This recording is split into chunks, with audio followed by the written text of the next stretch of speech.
En estos días, la gran mayoría estuvimos centrados en la lluvia, en la inundación. Nuestra principal expectativa era que cese la lluvia y que salga el sol. Creo que todos nosotros pasamos por esto. Y muchas veces nosotros, la expectativa que tenemos es demasiado importante, ¿verdad? Si nos centramos demasiado en algo y necesitamos que nuestra expectativa sea correcta, que nos centremos en algo que realmente ha de ser de bendición para nuestra vida y que esté acorde al plan de Dios. Escuché a un periodista, a un visitante argentino que le dijo al periodista, le dice, yo nunca encontré un país, dice, en donde la gente, su expectativa está centrada en la sube y en la baja del dólar. Y mirando los noticieros argentinos, que subió el dólar, que bajó el dólar, que de esto, parece que la expectativa está centrada en la sube y en la baja del dólar. Y tal vez esto no es correcto. Necesitamos entender el propósito que Dios tiene para con nuestra vida. Necesitamos entender para qué nosotros estamos en este mundo. Necesitamos principalmente estar en sintonía con la expectativa de Dios para nuestra vida. ¿Qué expectativa tiene Dios para nuestra vida? Y vamos a leer la palabra de Dios para entender qué es lo que el Señor quiere hablarnos en esta mañana. Vamos a abrir en el Salmo 139 y los versículos 16 y 17. Dice, mi embrión vieron tus ojos, y en tu libro estaban escritas todas aquellas cosas que fueron luego formadas sin faltar una de ellas. Qué interesante, ¿verdad? Qué maravilloso. Y en otra versión dice, todos mis días se estaban diseñando, dice. ¿Qué les parece? ¿Qué te parece, hermano cabezudo? Todos tus días ya fueron diseñados. Desde que fuiste un embrión. Estaban escritos la expectativa de Dios para tu vida, la expectativa de Dios para nuestra vida. Y eso es algo tan maravilloso, algo tan sublime, algo tan grande que nos asombra en gran manera, como el salmista, si leemos nosotros el Salmo 8, por ejemplo, como es tan maravilloso. Seguramente en una noche estrellada, el salmista, en el Salmo 8 y el verso 3 y 4, dice, cuando veo tus cielos, veo la inmensidad, obra de tus dedos, la luna y las estrellas que tú formaste. Digo, ¿qué es el hombre para que tengas de él memoria? Y el Hijo del Hombre para que lo visites. ¿Qué somos nosotros delante de la inmensidad, de la grandeza de Dios? Sin embargo, Dios te tiene en cuenta. Dios diseñó personalmente tu vida. Aparte de diseñar el propósito global que tiene para este mundo, diseñó tu vida y mi vida en forma personal. Y todo dice la palabra de Dios, todo mi Dios ya estaba diseñando. Y si Dios diseñó mi vida, Él tiene una expectativa que de acuerdo a ese diseño se desenvuelva mi vida. De acuerdo a ese diseño se ejecute lo que yo soy. Cuando vamos a construir una casa, Edith es arquitecta, ¿dónde comienza la construcción? Edith. ¿Cómo? En el diseño. En el cimiento. Pero para hacer el cimiento primero hay que diseñar, ¿verdad? No podemos ir a hacer de repente una casa y la ventana está, que el baño va a dar al dormitorio, acá una ventana está aquí, allá, un laberinto tremendo, ¿verdad? Como dice la gente, no hay peor casa que la casa del albañil, dice. Sabe construir, pero no sabe diseñar. Entonces, para que nosotros como iglesia tengamos una expectativa correcta, entonces nuestra expectativa tiene que estar acorde al sueño de Dios para nuestra vida, al propósito de Dios con nuestra vida, al diseño del plan global que tiene Dios para este mundo y al diseño de Dios que tiene el plan particular para una iglesia local y el diseño de Dios que tiene para mi vida y tu vida personal. Amén. Lo mismo ocurre si para que tu sueño llegue a buen puerto, porque se habla mucho de mi sueño y de ejecutar mi sueño y no dejes de perseguir tu sueño y tantas cosas que se dice, ¿verdad? Y creo que no es malo, está bueno tener un sueño. Todos tenemos un sueño.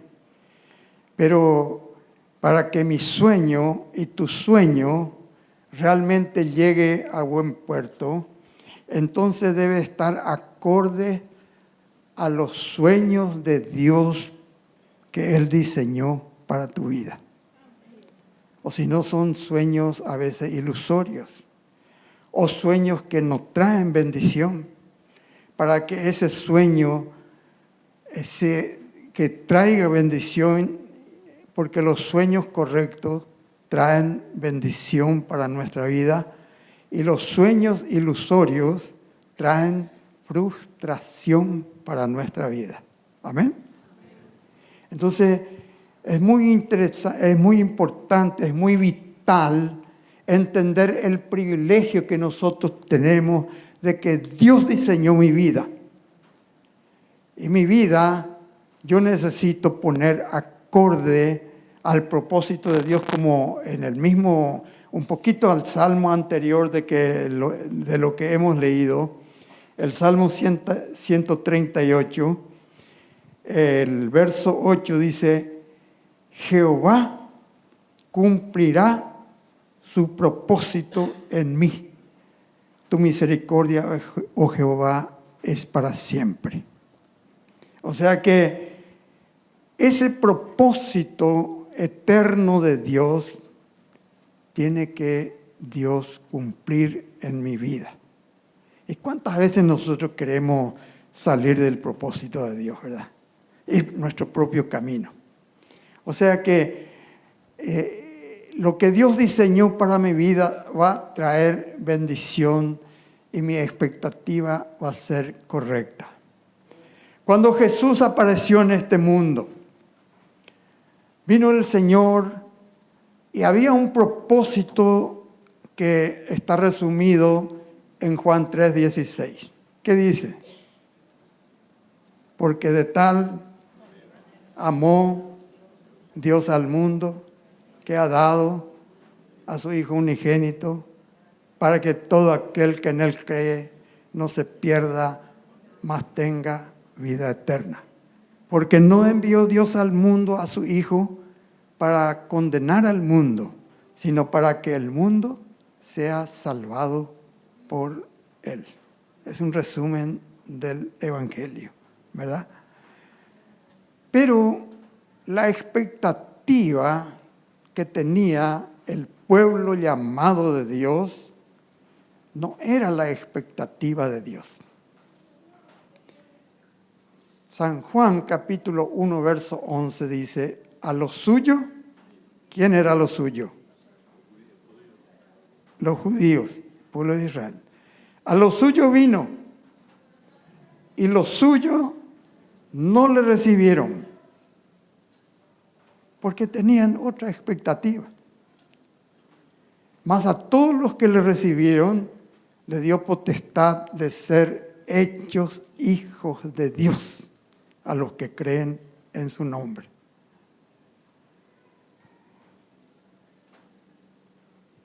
Ese pueblo en ese momento estaba subyugado bajo el imperio romano. Anteriormente bajo el imperio griego. Y varias veces estuvo subyugado por potencias extranjeras y la causa porque ellos estaban a veces subyugados era que dejaron a su Dios. Se alejaron de Dios y siguieron tras otros dioses. Entonces, llegaron en ese punto de sufrimiento, de a veces hasta llevar carga de los soldados romanos y una inmensidad de dar tributos y tantas otras cosas estaban sufriendo en ese momento. Entonces la expectativa de ese pueblo se centraban en la liberación política del pueblo de Israel. Y Jesús vino y apareció y dice, podemos leer eso en San Mateo, cuando apareció Jesús.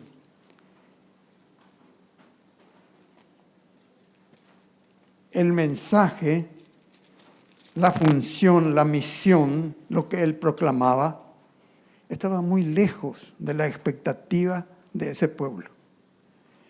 En San Mateo, por ejemplo, nosotros cuando comenzó Juan el Bautista, capítulo 3 y el verso 1, dice, en aquellos días vino Juan el Bautista predicando en el desierto de Judea y diciendo, arrepentíos porque el reino de los cielos se ha acercado. Y cuando apareció Jesús, trajo el mismo mensaje. Arrepentíos porque el reino de Dios se ha acercado y arrepentíos y creed al Evangelio. Y esto muy pocos pudieron entender. Pero Juan el Bautista dice que fue lleno del Espíritu Santo aún desde el vientre de su madre. Él, cuando vio a Jesús que venía, ¿qué dijo él? He aquí el Cordero de Dios que quita el pecado del mundo. Y cuando María recibió la anunciación de parte del ángel que ella iba a concebir en su vientre por el Espíritu Santo y iba a nacer Jesús, dice,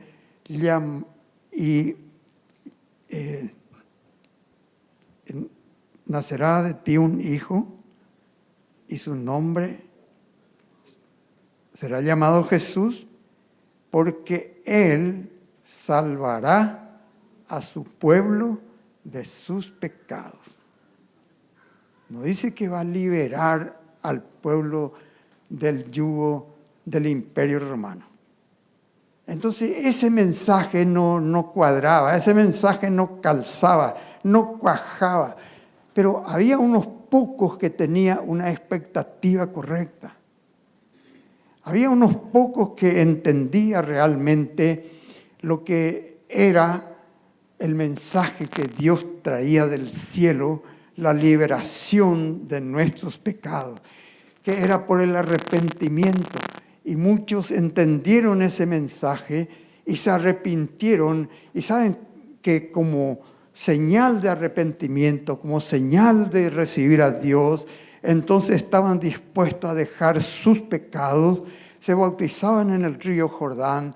Y sabe que el bautismo en el río Jordán no era por salpicadura, ni tampoco como un buen baño acá, sino que el bautismo en el río Jordán, cuando se bautizaban la gente, decía, yo era un ladrón, robé tal cosa, yo era un adúltero y ahora yo me arrepiento, dejo de robar, dejo de vivir esa vida disipada y yo como una señal ahora voy a sumergir todo esa vieja vida acá en el río Jordán y voy a levantarme con una nueva vida. Ese es el propósito de Dios, de liberarnos del pecado y sus consecuencias. Hoy muchas veces venimos a las iglesias con expectativas diferentes. Y bueno, dice, se proclama, yo escuché una vez un predicador por enlace que decía que el evangelio es para ganar dinero. El evangelio te va a dar riqueza. Y lo más triste es que se usa la palabra de Dios para poder desarrollar mentiras. Y decía él, bueno, dice, recibiréis poder cuando haya venido sobre vosotros el Espíritu Santo. Y dice, vas a recibir poder para hacer riquezas. Vas a recibir poder para que tu empresa se levante. Y bueno, es una parte, ¿verdad? Entonces, si nosotros los pastores estamos levantando falsa expectativa que nos dice la palabra de Dios, estamos nosotros creando una cosa que después va a ser de frustración. Porque no es eso lo que está diciendo ahí en la palabra de Dios, Hechos 1:8 creo que es, ¿verdad? Hechos 1:8. Dice, recibiréis poder cuando haya venido sobre vosotros el Espíritu Santo. ¿Para qué? ¿Para hacer riqueza? Y me seréis testigos en Jerusalén, Judea, en toda Samaria y hasta lo último de la tierra. Y se puede decir tantas cosas. Yo recuerdo que una señorita había escuchado este mensaje y dijo, bueno, dice, yo fui tan pobre siempre, dice, pero yo ahora le voy a pedir a Dios un, ¿cómo se dice? BMW para mi auto. Porque el Mercedes-Benz es el auto de los nuevos ricos. Los nuevos ricos usan Mercedes-Benz. Yo voy a pedirle un BMW, o cómo se dice, sí, creando falsa expectativa a una persona y pronto se frustró esta persona. Esta señorita dijo, era una tontería el Evangelio. Quedó frustrado. Entonces es importante, es vital que nosotros tengamos una expectativa correcta. Y muchas veces esas cosas quedan. Arrastramos muchas cosas del mundo. Arrastramos nosotros codicias, ambiciones y despertamos eso muchas veces en la gente del mundo. Ahora, en ninguna manera yo estoy acá pregonando que vamos a ser siempre pobrecitos, que siempre nosotros vamos a andar arrastrados, que no vamos a tener nada. De ninguna manera eso va a venir por añadidura. Pero nuestro enfoque, en donde nosotros nos centramos, en donde realmente tenemos que tener la expectativa, es en el plan, el propósito de Dios para con nuestra vida, para con su iglesia y para con la iglesia local. ¿Sabe que esa falsa expectativa no salió de los discípulos hasta el último día? Si nosotros leemos en los Hechos de los Apóstoles, en el día de la Ascensión, creo que es Hechos de los Apóstoles 1:7, ¿verdad? Le dice, ya Jesús le encargó el Evangelio, estuvo con ellos 40 días, en fin, él le dijo el propósito, le enseñó todo el propósito. ¿Y qué dijo los discípulos que le dijeron a Jesús? ¿Restituirás el reino a Israel en estos días? ¿Vas a restituir? O sea que esa expectativa política de que ahora Israel de nuevo va a reinar y de nuevo ahora va a ser ese reino floreciente, eso no salía de su mente. Entonces, ¿qué le dijo Jesús? Pero a usted no le toca saber esas cosas que el Padre puso en su sola potestad, pero me seréis testigos en Jerusalén, Judea, Samaria y hasta lo último de la tierra. Ese era el propósito. Y esa era la expectativa que tenía que tener ese pueblo que recibió a Jesús, o sea, los discípulos que aprendieron de Jesús. Entonces, es demasiado importante que hoy nosotros entendamos ese propósito. Liberación del pecado. Muchos hoy están en las iglesias y grandes iglesias que nunca se han arrepentido de sus pecados. Porque predicar del arrepentimiento y del pecado no es muy simpático y no atrae a la gente. Y multitudes están en las iglesias y tienen la expectativa. Mi hija me contó que se había reunido un tiempo con una célula, un grupo Goma que nosotros le llamamos, y era los que integraban ese grupo eran personas de allá de la alta sociedad. Y entonces lo único que hablaban era cómo el cirujano plástico le iba a agrandar acá, y que su estancia, y que el paseo a Miami, y que el otro, que aquello. Y a veces ahí se centraba todas esas cosas. Entonces, es importante, hermano, es vital que Dios tiene un propósito, Dios tiene un plan, Dios tiene un diseño, y nosotros no podemos salir de ese diseño si queremos llamarnos hijos de Dios, si queremos llamarnos iglesia de Jesucristo. Amén. Entonces, hoy, ¿cuál es nuestra expectativa? ¿Cuál es hoy nuestra expectativa? Ya hemos superado este punto. Ya estamos liberados del pecado. Ya somos nueva criatura. Ahora nosotros ya estamos dispuestos a ponernos de acuerdo al diseño de Dios. Pero hay una expectativa todavía que queda. Justamente yo estuve al final del mensaje de nuestro hermano Porto Carrero y él estaba hablando y estaba ilustrando acerca de la segunda venida de Cristo. Y hoy nuestra expectativa es que el Señor viene. Todo lo que estamos viendo nosotros ahora, sabemos que hay guerra, rumores de guerra, que Estados Unidos va a venir a Venezuela, que Rusia le va a defender y que China también y tantas otras cosas, y que se aumentan los terremotos, se aumentan las inundaciones, cosas que tal vez siempre ocurrió, pero nunca en esta intensidad como está ocurriendo en nuestra generación.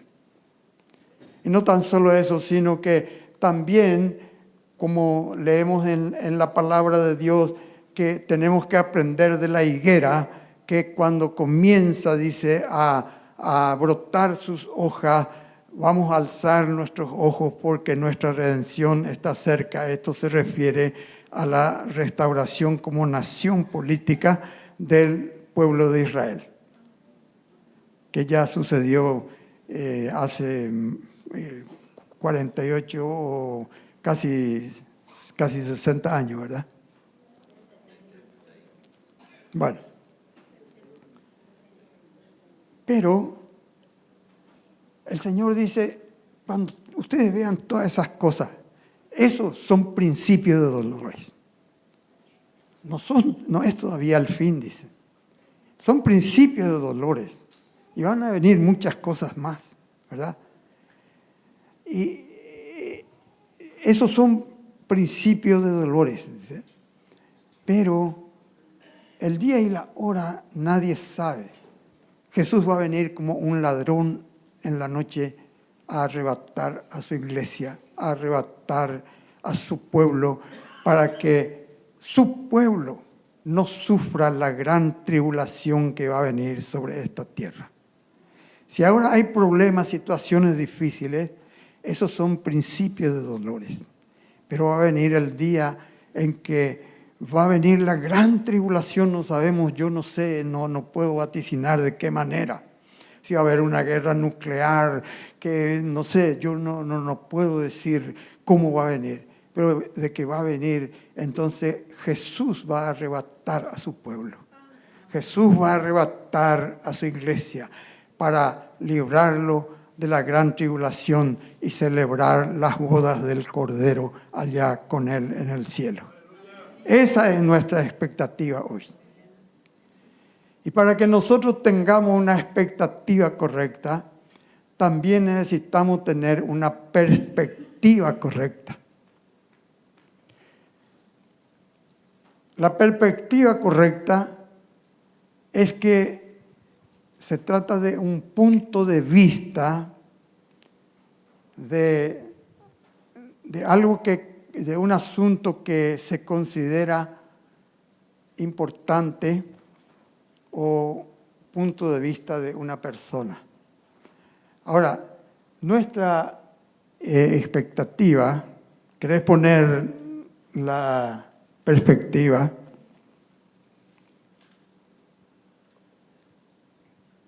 Sí.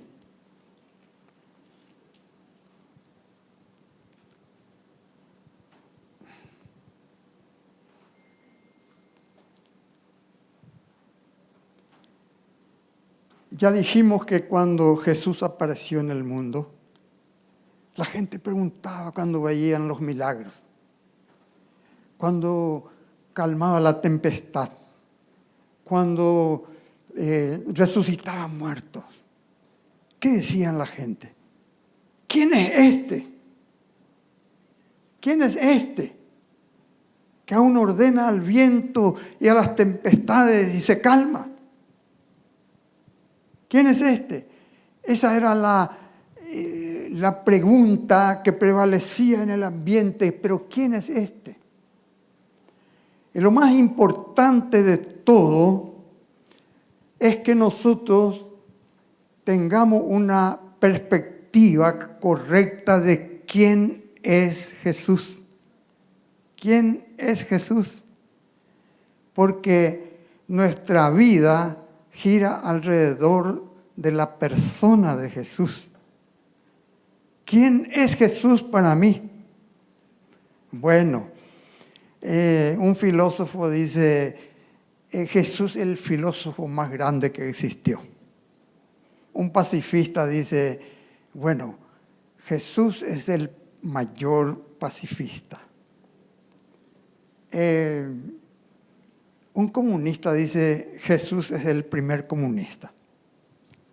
El punto de vista que tiene de Jesús. Entonces podemos tener puntos de vista carnales o perspectivas carnales. ¿Qué quiere decir carnal? Es pensar con el pensamiento humano. Y pensamiento o perspectiva espiritual es pensar con el pensamiento de Dios. Es la perspectiva espiritual. Y podemos decir muchas cosas de quién es Jesús. Y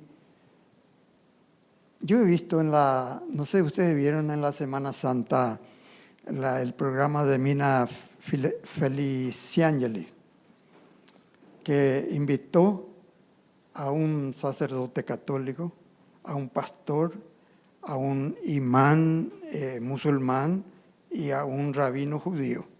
¿Quién vio ese programa? Ahí está, un hermano. Uno y té, allá, Rafael, ¿vos viste? ¿No? Bueno, yo he visto y me interesó mucho. El sacerdote católico y Mina le preguntó esta misma pregunta. Le dice, Mina, yo les voy a preguntar a ustedes, ¿quién es para ustedes Jesús? Jesús, ¿quién es para ustedes? Hablaron primero de la Semana Santa, de la Pascua, del significado de todas esas cosas, pero la pregunta vital era, ¿quién es para ustedes Jesús?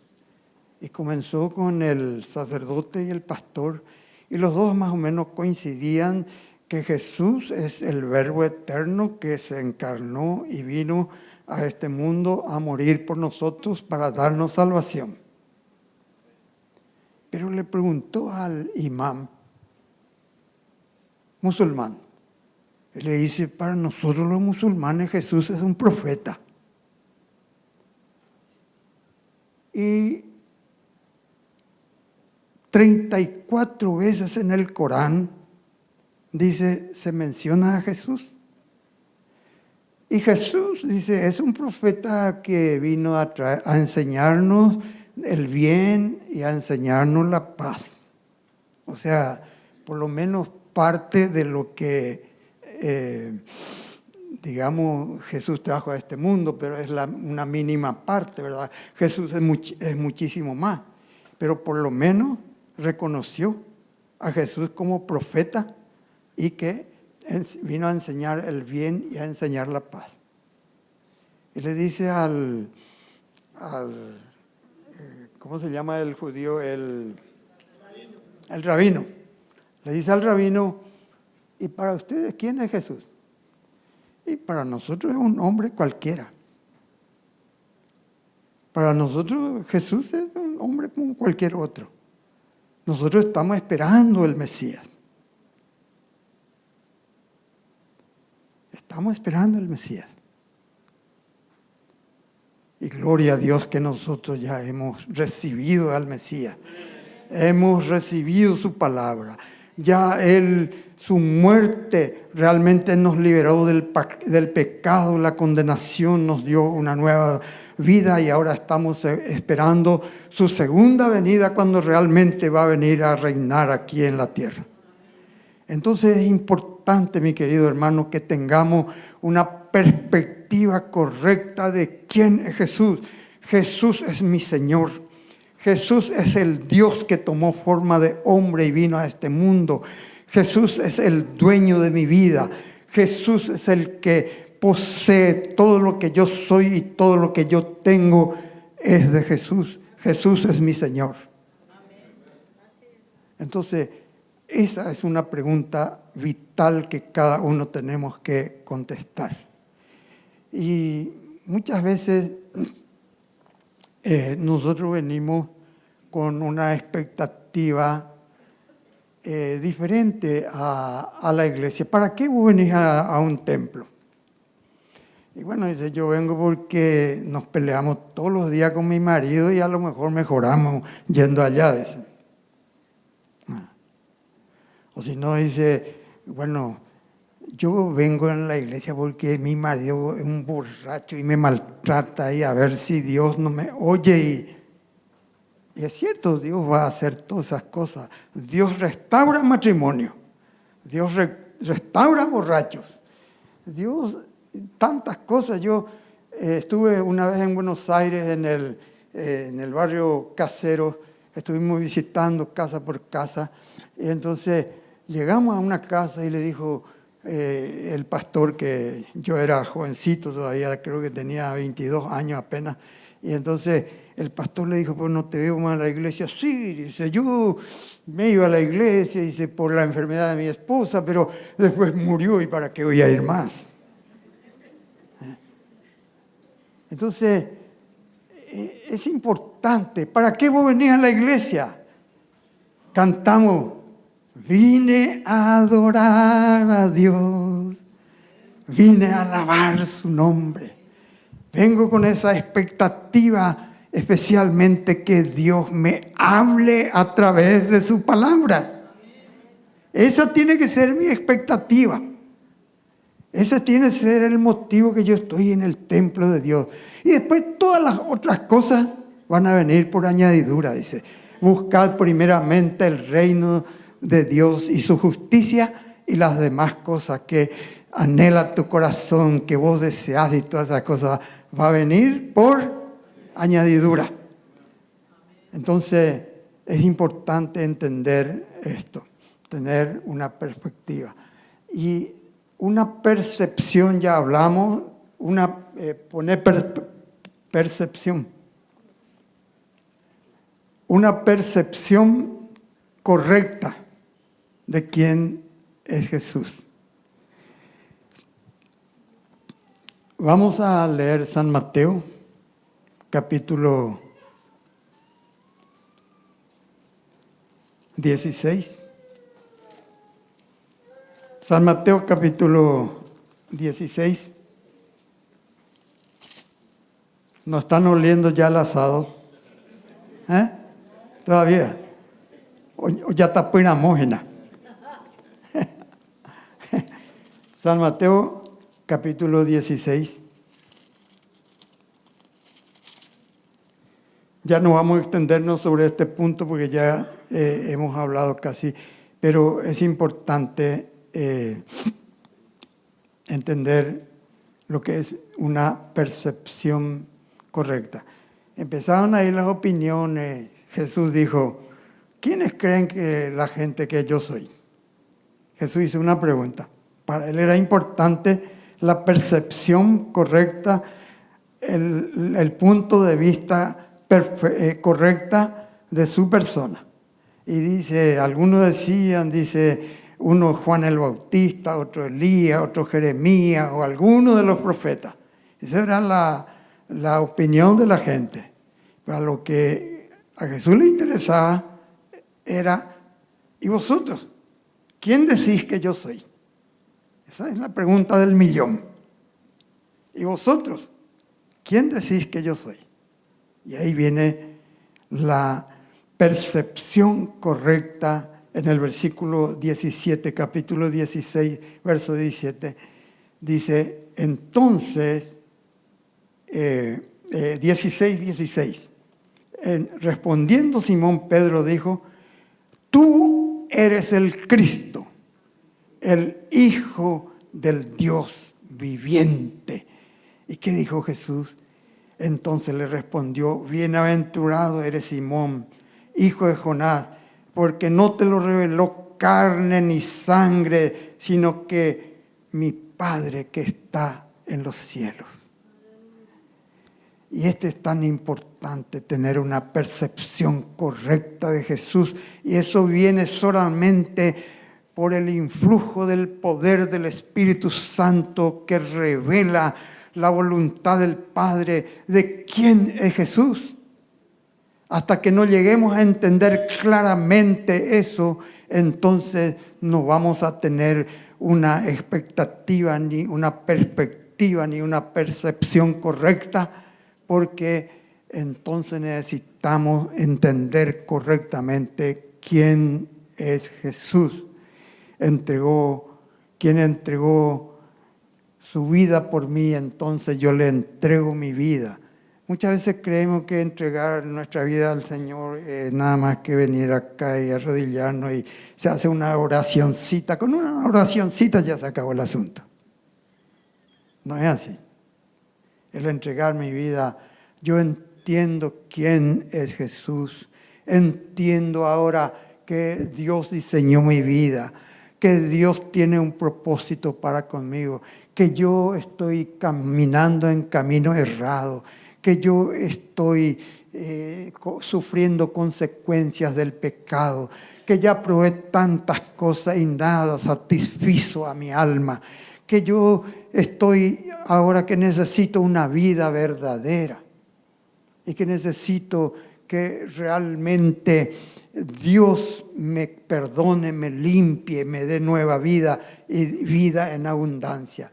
Y vengo con el corazón a decirle al Señor, vengo aquí a tus pies, yo me rindo a ti, Señor, y te recibo como mi Salvador, y no solo como mi Salvador, sino como mi Señor y el dueño de mi vida. Y desde ese momento hay una nueva vida. Yo estoy hablando de 62 años que tuve esa nueva vida. Y no sé si yo hubiera alcanzado los 30, así de que seguía en mi vida antigua, ¿verdad? Y ahora sigo caminando todos los días todavía. Voy a cumplir 83. Y sigo caminando todavía. Todos los días 45 minutos. Hoy me dijo mi señora, no te vayas, no, hace frío. No voy a ir, yo me voy. Porque para mí este no es un sacrificio, sino es un deleite caminar, Señor. Me da fuerza todavía, me da todavía poder, me da todavía entendimiento. Todavía mis facultades mentales no están fallando, aunque ya falló algunas cosas, ¿verdad? A veces me voy al dormitorio a buscar algo y después llego allí y me olvido qué es lo que yo vine a buscar acá. Pero gloria a Dios, ¿verdad? Gloria al Señor, de que el Señor es nuestra fortaleza, el Señor nos rescata para darnos una vida y vida en abundancia. Y por último, ahora vamos a terminar, dice el predicador, y después tiene 4 puntos más. Pero ahora vamos a terminar. Cuando tenemos, el primero que era, expectativa. Segundo, perspectiva. Tercero, percepción. Y el cuarto, arraigo.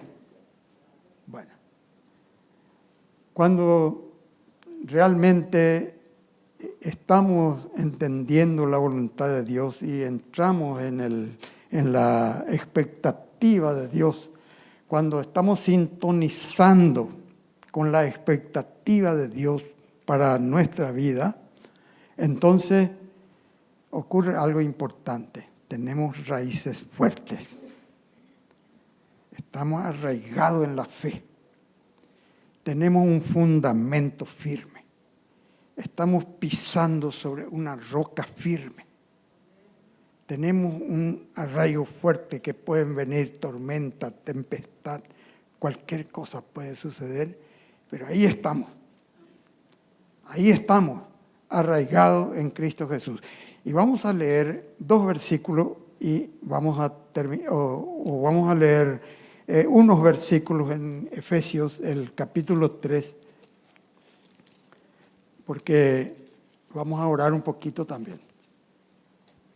Eso es lo que me encargó mi señora, porque si te alarga demasiado la gente ya se retira y no van a orar más. Dice.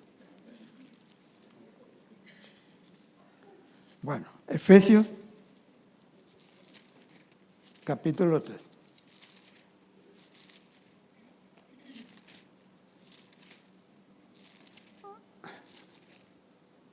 Capítulo 3.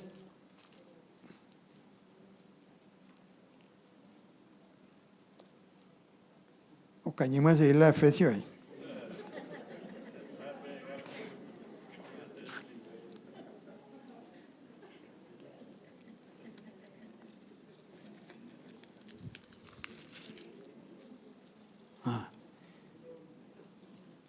Bueno, capítulo 3, versículo 14, ahí está.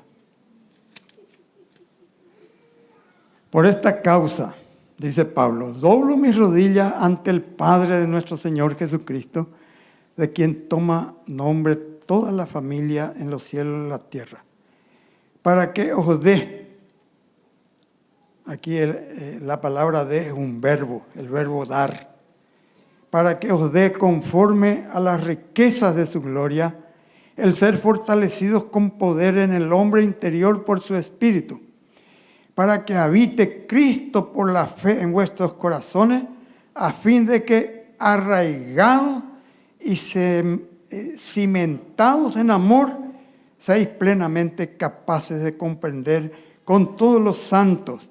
Ven los santos y nada, y un osaingo aparere. Así ese es el santo bíblico. Ya. Para que seáis plenamente capaces de comprender con todos los santos cuál sea la anchura, la longitud, la profundidad y la altura, y de conocer el amor de Cristo que excede a todo conocimiento, para que seáis llenos de toda la plenitud de Dios. Aleluya.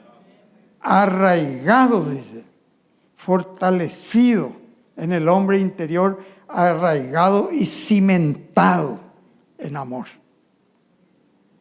Y esto es, mi hermano, el Evangelio.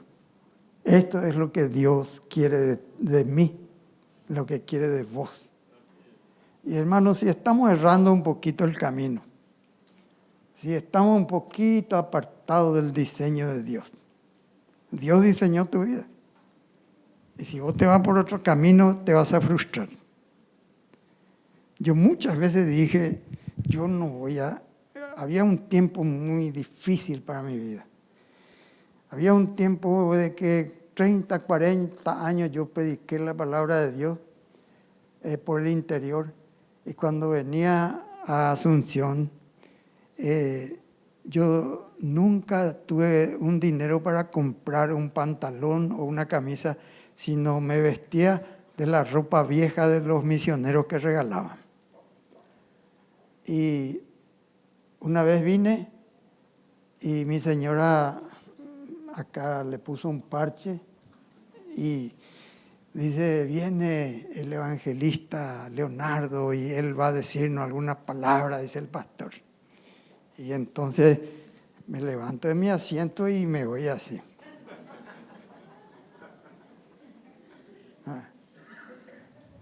Y muchas veces dije, pero yo ya es suficiente.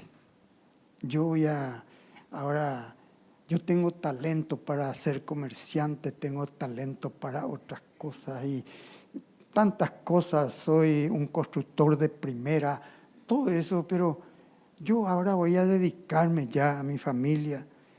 A veces llegué en mi casa y lloré porque mi señora me mandó llamar, estaba yo en Tartagal, Argentina, con los indios matacos, y mis hijos se pelearon por un chorizo. Daniel y David se pelearon por un chorizo. Y vine a llorar tanto y dije, yo ya dejo el ministerio, ya no voy a dedicarme al ministerio. Pero era lo que yo decía, el Señor decía, no, así no es. Y buscaba por todos los medios, pero el Señor me empujaba y me llevaba otra vez ahí. Pero después Dios me bendijo tanto me bendijo, que tenía dinero para ir a pasearme en Europa, para cualquier cosa, para ir un ratito a Miami o lo que sea. Me bendijo tanto, pero eso no era mi intención, esa no era mi pretensión, era la añadidura de la bendición de Dios. Era lo que Dios me había, me diseñó para eso, para ser su siervo, para predicar su palabra y todas otras cosas, esas bendiciones. Yo no prediqué por las bendiciones, ni no me fui nunca a un lugar diciendo si ustedes me van a pagar el pasaje o me van a dar alguna plata, algún dinero, nunca. Estuve predicando en casi todo el país, en toda Bolivia, en Nueva York, en Estocolmo, en Oslo, en tantos lugares, en toda Noruega, en toda Suecia, en todos lugares. Yo nunca exigí o pedí un dinero, pero gloria al Señor. El Señor me bendijo en una gran manera. Por eso la motivación, mi hermano, es demasiado importante. ¿Para qué yo estoy sirviendo a Dios? Porque Él me llamó. Y Él te llamó. Y Él quiere llevar tu vida a una vida en donde te vas a sentir realizado para la gloria del Señor. Entonces, hermano, vamos a terminar acá. Pero yo quiero orar con ustedes. Vamos a ponernos de pie. Y si estamos nosotros en sintonía con la expectativa de Dios, entonces vamos a dar gloria a Dios. Gracias, Señor.